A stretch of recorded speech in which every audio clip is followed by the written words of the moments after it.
for sure. But that's I think it's part of like the accountability and the growth is allowing people that space to figure things out. And part of this goes with the again helping people develop capacity. Your brain works in a certain way. We become very habitualized to the way we do things and the way we think and the way we process. You know, the brain's goal is the path of least resistance. So the less energy I can put into my everyday activities, the better, right? Because I've got to save all that energy for survival.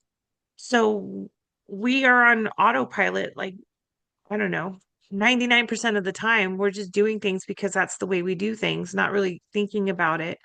So when people are having to change and people are having to come up with a new way or process, I mean, it takes time to really solidify that new neural pathway. It takes time to be able to process and to habitualize the new thing. And anytime there's a sign of trouble or it doesn't go the way you planned, our brain is like, let's just go back to what we know, right? This is too hard. And all of this below the surface. And so it's like the intentionality is so important. The discomfort, the not knowing and getting comfortable in the not knowing is where you really start to see growth. And so part of working with a coach or having a leader is the conversations and the processing of, let's see how far you've come. Okay, you're making progress in the right direction. What's working for you? What's not working for you? Like you're getting good in this direction. What's getting in your way? What could you do differently? And really helping them solidify their path without me saying, turn left here, turn right there, go that way. We can talk about the again, where are you headed? What's the final result? What's the mountaintop? What are you looking for? Let's keep that in mind. Why is this important to you? How is this going to benefit you? You know, what's your motivation behind this goal or this path that you're taking? And even a bit of when it doesn't go well, what's your plan B? What's your plan C? What's your plan D? Or do you prefer not to plan and you want to figure it out in the moment? Like what works best for you? But I think where we sometimes fail is that we don't push people into a space of discomfort. We want people to just feel comfortable. And so if we're not willing to push a little bit and not push like aggressively, but what I'm saying is like challenge and get people out of maybe their current way of thinking or to really encourage or empower people to take that next step. They may just stay stuck. This is again why coaches need coaches. Like I know the process, but that doesn't mean that without that extra level of accountability or discussion that I'm not going to stay stuck where I'm at. It doesn't just happen. A lot of times you need a catalyst. You need someone to bounce ideas off of. You need to hear yourself out loud, or get into the inner recesses of your mind that stay hidden when we're stuck in that like the fear level. It's important for us to be able to have that space, and as again, coaches and leaders to n- challenge the status quo. I don't know a better way to say it, but to really challenge what is. Because if you keep doing what you're doing, you're going to keep having what you have, right? Nothing's really going to change for you. And so if you're really looking for something different, you have to do something different. But what that something different is for you to decide. It's not for me to decide because I'm not the expert in your life. Yeah. You're the expert in your life. So let's talk about that. And so as we help explore those different pathways, what we're helping do is helping forge some of those pathways for the client or the employer, whatever it is. And now the next time that they've got to venture out, they have a path to follow, even if I'm not there. That's what building capacity really is. It's building those neural pathways where people can develop new thought processes and new ways of thinking. So now they don't need me to do the thinking for them. And so when we jump in and we're like, you need to do this and you have to do that, and this is the path and this is where you have to go, we're robbing people of the opportunity to develop their own gifts. And I know we've talked about the drama triangle a lot, but this is where the rescuer really comes in. When we rescue, we get that value from helping, and we're keeping that person small. we're keeping them dependent. And that's very selfish, whether you intend it or not. When you keep somebody else small so you can feel good, it's very self-serving and it's not very kind. And I know the intention is good, but the impact is tremendously not so good. Yeah. No, absolutely. And I And agree. that And there hurts was as a rescuer. Go absolutely. ahead, sorry. No, you're fine. But you were mentioning that idea of helping people to lean into discomfort. Right. One of the things we have to be prepared for is the fact that in helping people to lean into those uncomfortable places, we have to lean into the discomfort ourselves because it's one thing to tell to have a difficult conversation with somebody. A lot of the reasons why people don't have difficult conversations with them is because they don't want to deal with the repercussions. They don't want to have, the hard feelings or have some hard truths come out about stuff that they're doing or dealing with emotions in that sense. Why can't you just get it done? Right.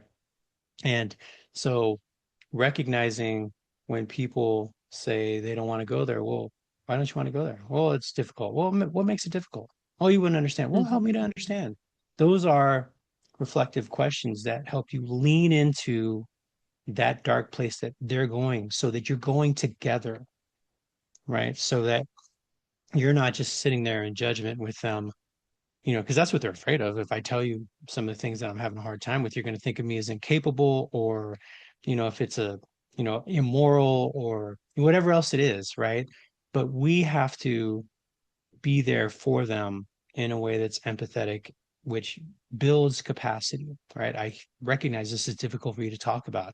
This is a hard thing to discuss, and you're talking about failures and challenges and especially if you hold yourself super competent and a rock star and you're having a hard time with something, it's very hard for people to disclose what they're challenged with, and we have to be in that situation with them, right? Yeah. So but that's not easy for a lot of folks. A lot of folks don't want to deal with that stuff.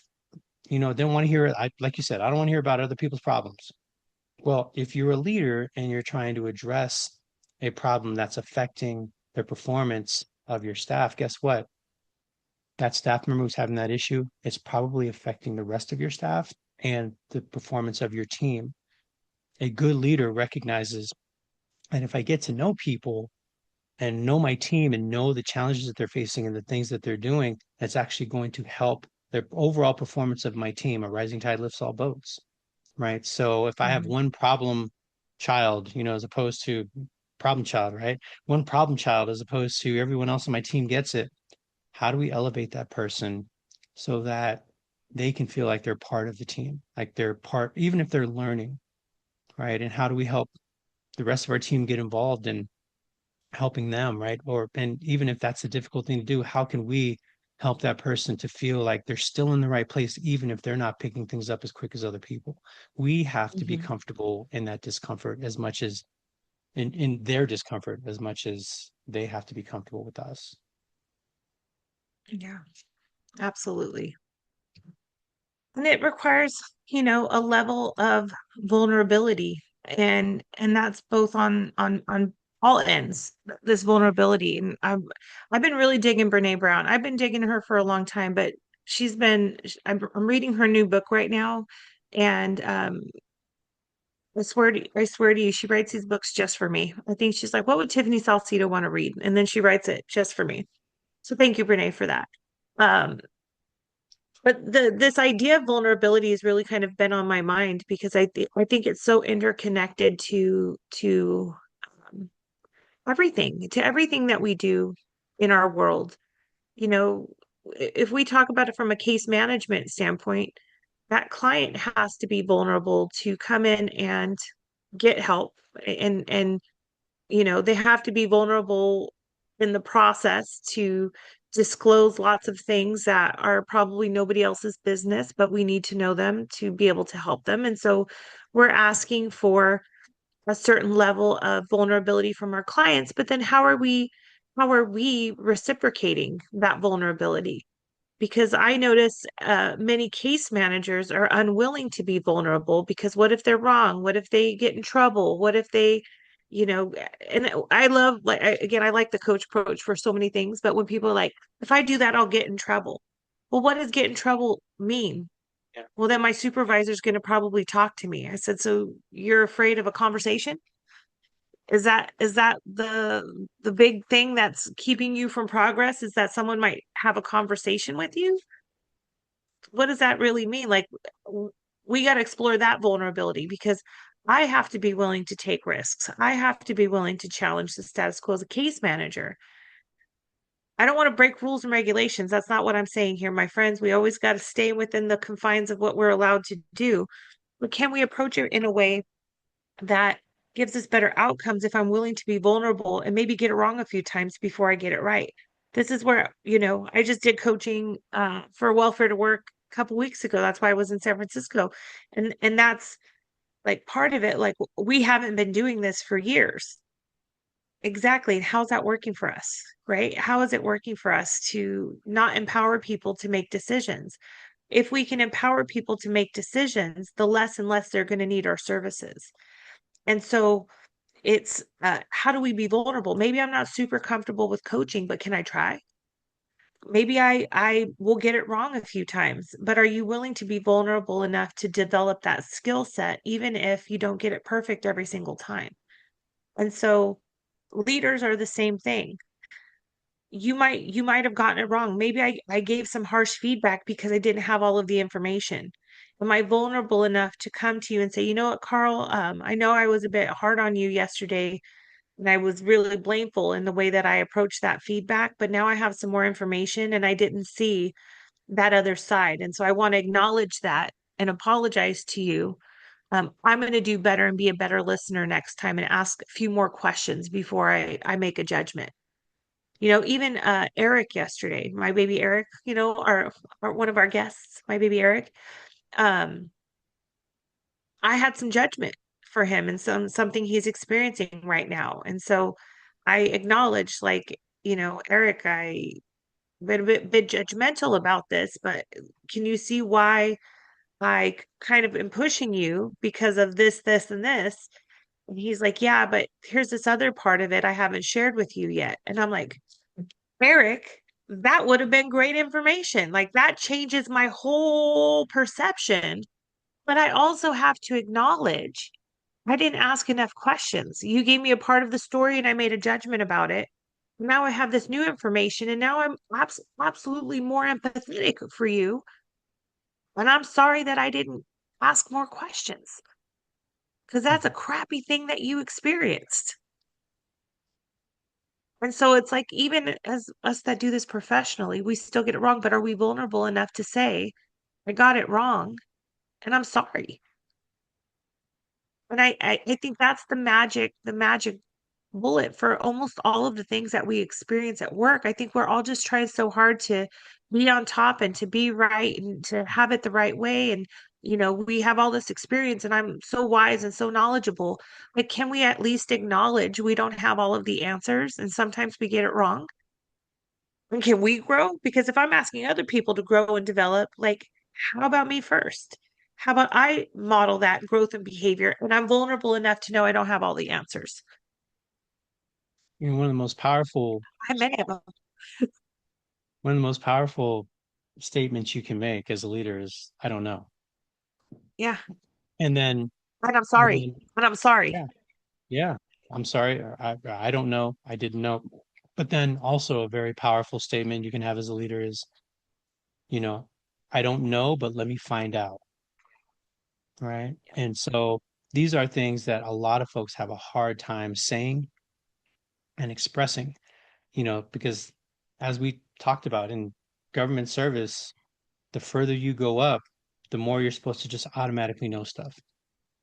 The further you go up in responsibility or in title, you're supposed to just have that thing plugged in the back of your head that teaches you kung fu in 30 seconds, right? Like in the Matrix. It Mhm. doesn't work like that, right? I have a new experience. I'm looking at this from a different perspective. I come from a different department, right? I come from a different agency, right? And so talk to me about what you're experiencing. and let my leadership abilities that got me this job really merge with the knowledge that you have, right? Like you said, in being strength based, employees, the clients, they are the subject matter experts in their own life. They know what's worked for them, what hasn't worked for them, right? If you give them a template on how to do things and they don't do it exactly right, are they wrong, or is it just a different way of having to do it? Finding out a different way to do it, right? And if you say that they're wrong, well, then you're setting yourself up for a relationship that is not built on trust, it's built on judgment and fear, right? And so, Yeah. making sure, and it's even hard with our kids, I just, well, why'd you do that? You need to do that, and this and that. And, I find myself, living in judgment all the time, as opposed to, Yeah. so what are you experiencing? What have you done? Right. And you mentioned the other day, we can ask people, we can lead people towards, the answers, even as coaches, right? That's one of the greatest things I recognize in the coaching program that you and I and Coy went through, is that if I'm not careful, I am leading people to my responses with the questions that I ask, even if they're open ended. I can still Mm-hmm. steer them towards a resolution that would fit for me as opposed to what works for them. And Right. when you give somebody your game plan and it doesn't quite fit all the pieces of that other person, then it's not going to be as seamless. It's not going to be as effective, right? So, even people may not even understand all the different pieces of their self, but that's where we can help them, right? So, Mm-hmm. this worked for me, but this doesn't, you sound like you have a different plan. Okay, so cool. What does that look like? What would you need to be able to do to accomplish those things, right? Which may be Mm-hmm. completely different.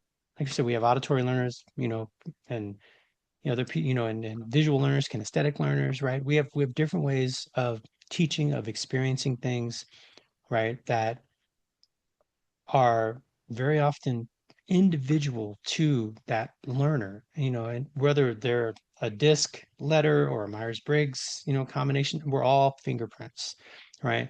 If you're an I and I'm an I and we were raised in different places in the world with different parents with different experiences, why do we have to think exactly the same, right? Right. And so that's something to really, it's complicated because it takes a lot of work and it takes a lot of time. But if you do it, and if you invest that time in the beginning, it's easier to pivot when things are changing day to day, right? So Yeah. doing that work up, talking about expectations and your styles and how you do things, what's expected of us, as a group, but then individually, how are you going to accomplish that? There's some people who get to work on time every day, no problem. And there's some people who get to work every day, no problem, but it's because they have a system of dropping their kids off in the right place or having one kid walk another one to school, and all these different things, right? Where we have different avenues of getting to the same place, right? And it's important for us to Mm-hmm. recognize that, and for some of us we have to do it intentionally because it just doesn't make sense to do something differently, right? So Right. yeah, it's such a special thing. Yeah. We experience this even in our own lives. Like I'm around a lot of adults. It's really interesting because where I live out here, almost everybody's retired. It's funny when I'm like, "Oh, I can't stay out tonight. I've got to work." And they're like, "What? Work? Don't say the W word out here." But it's funny because you're around all of these like accomplished adults who have many of them have raised families. They have had businesses, they've worked, they've gotten to the age of retirement, and they have all of this collective wisdom. And many of them still have no idea what they're doing in their life. You know what I mean? And I say that with a lot of love in my heart. They're again accomplished people, but they're still trying to figure out, well, where do we go from here? What's the next step? How do I do this? And so you have these conversations with people and they're still so full of advice. And you got to do this and you got to do that. And it's just like a interesting how we're so equipped, I guess, or conditioned to push our opinions on other people and then wonder why we don't have engaging conversations. right? And wonder why we don't. I don't want to be told what to do. I honestly don't. Like, give me some guidelines, but please don't tell me what to do because the first thing I want to do is assert my independence, right? So that's a great. Oh, that works for you. Great. I'm not interested, right? I'm not necessarily interested. But even within our own families, sometimes we're so resistant to feedback or information, whatever it is.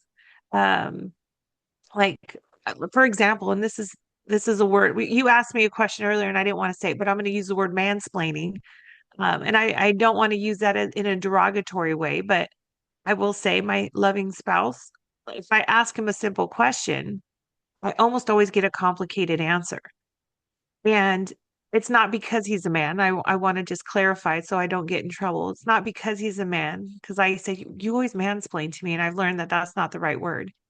But it's just that he processes information very differently than I do. And so he's interested in the mechanics and how it works and why it works and when it doesn't work and when it I don't need to know like do I plug it in or not? Just give me can I plug this in right now or not? And he wants to tell me like you could plug it in between this hour and this hour because the AC power goes to the DC power and then I don't care about all of those things. And yet I do that to him probably all the time with stuff that's important to me unintentionally, right? Unintentionally. And so as much as I can recognize when it's annoying for me to receive it, I'm not always fully aware of when I'm doing the same exact thing and annoying the crap out of other people. So I have to be like really thoughtful about it. So I catch myself from time to time when I'm like talking about something going, I said enough. Let me listen now, right? I've said enough. It's really quite interesting how different that is when I'm in a coaching conversation. Because when I'm in a coaching conversation, I'm very much in tune to ask the questions, help the conversation, evoke awareness, don't offer advice. I'm very in tune with that. But in everyday life, when you're just not thinking about it, it's not as easy. And so, again, it comes back to this idea of being very intentional. And so sometimes I have to catch myself and be intentional. Nobody's asking you, Tiff. Nobody asked you. Worry about yourself. Worry about yourself. Yeah. Yeah. The intentionality with our thoughts, our actions, intentionally being curious, right? So yeah, it's definitely such an important lesson to learn. Yeah, I'm feeling this way. How am I landing on other people, right? And so Yes. that's the special sauce in all of this, right? So thinking about others, and for some people, that's not where they go, right? Their Yeah. first thought, even those of us who are people, right? There's differences. I there's situations where I know people who their first thought when they experience something is, how am I feeling about it? Right. But I notice this with my daughter, and I'm the same way.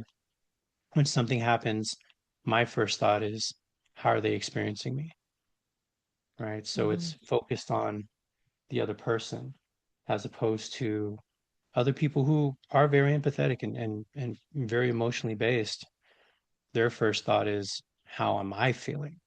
Right. And so it just sometimes that can be very frustrating. Why are you always experiencing things for yourself? And as well, why aren't you ever taking care of yourself, thinking about yourself, right? Because my idea, if I'm thinking about other people, it's easy for me to cater to other people and to not be as assertive with my needs in that moment or express myself in a way that needs to be expressed because I'm worried about how that other person's experiencing it. And so it's just a interesting dichotomy between those. And then you have the other side, right? The D's and the C's who are just processing the information I'm taking, what's the rational way of doing things, right? And so it's such a, you know, human connections are just so interesting and complicated and worthwhile,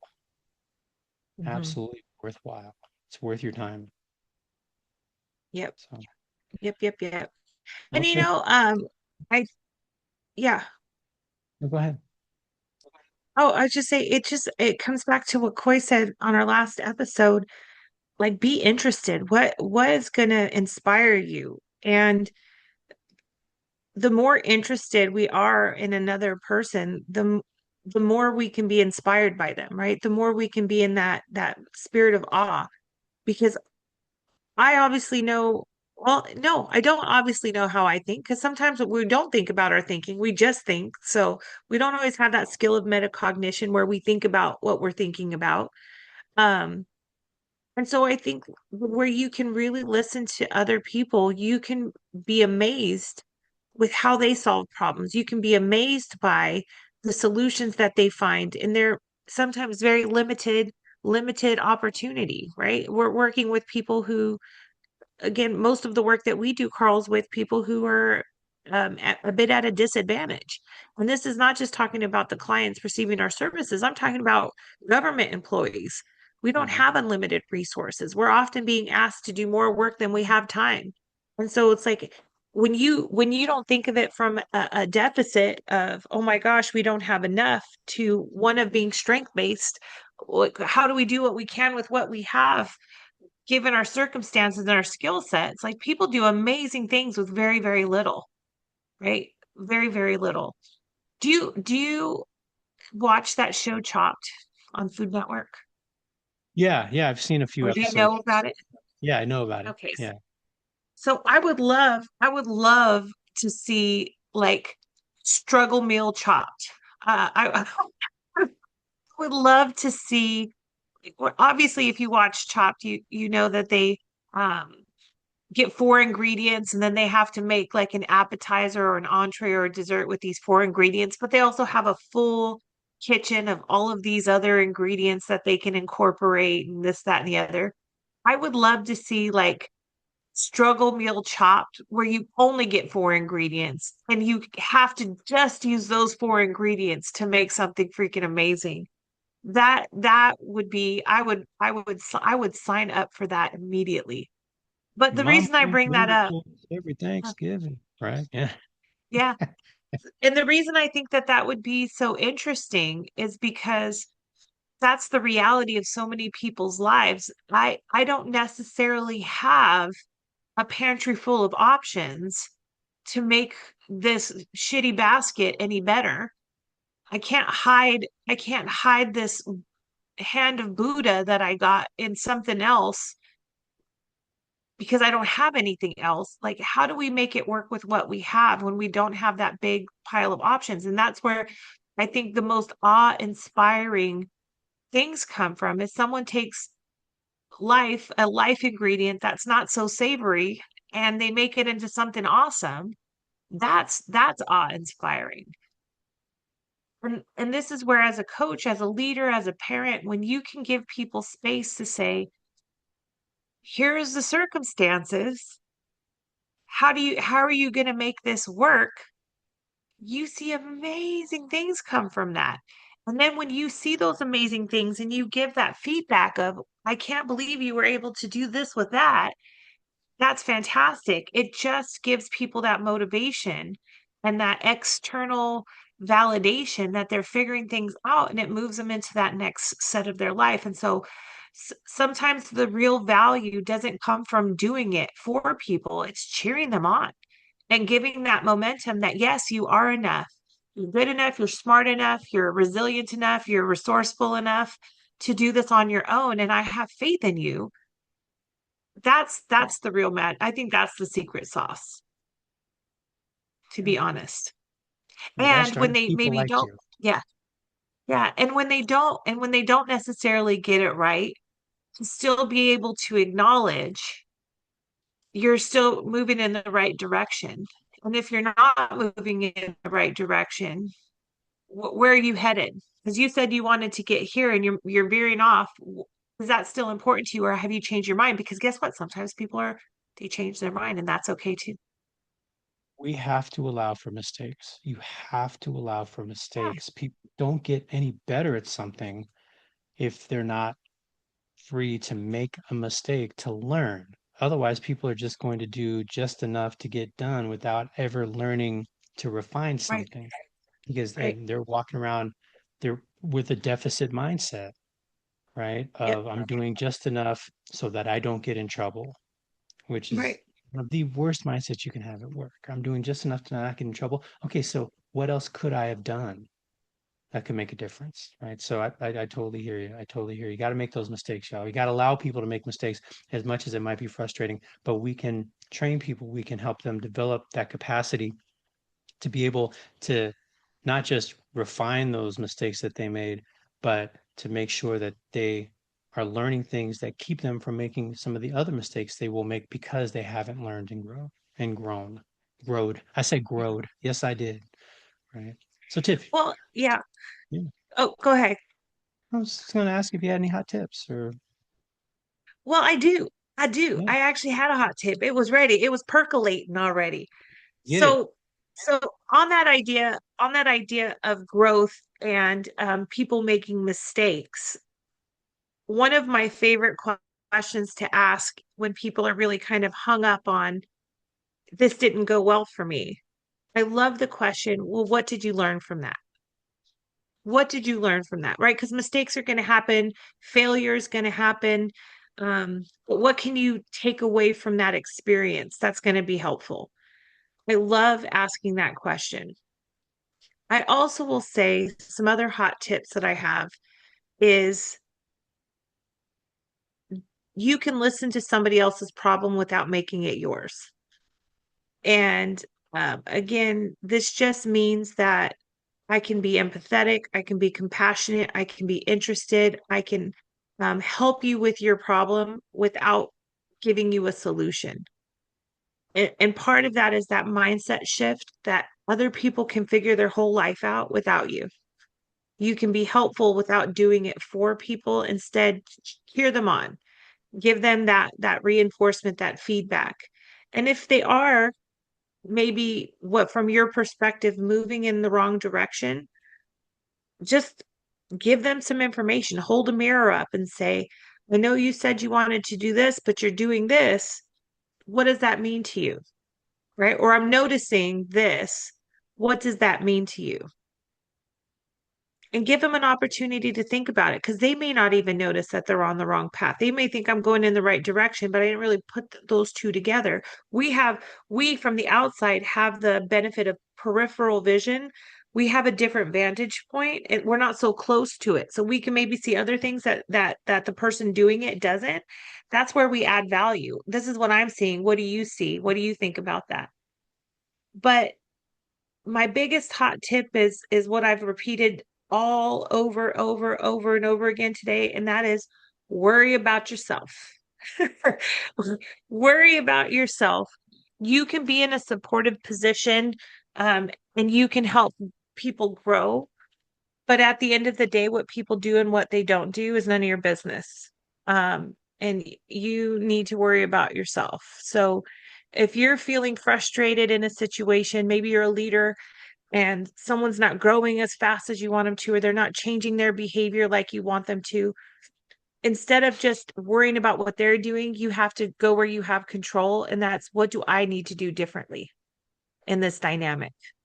Okay, not always what do they need to do differently, but what do I need to do differently in this dynamic that's going to facilitate growth here? And that's where you have the most power. So those are my hot tips for today. Very cool. What say Very you, cool. Carl? What say you? What say me is say you, say me. Hey, me. Say Say it it together. always. Whatever it is, that's the way it should I be, don't know the right? words. I didn't know the words. So I'll hum it next time. I Right. don't know the words. That's right. That's going to end up in our on our preview for the show on Instagram. That song, I'm sure. So, all right. Well, thanks, Tiff. Definitely appreciate it. And until the next time, thank you everyone for watching. And I'm Carl. And I'm Tiff, and in the background there's Dodger. If you can hear him, he's wanting to keep it real too. All right. Well, whoa, whoa, whoa. Oh, keep it real.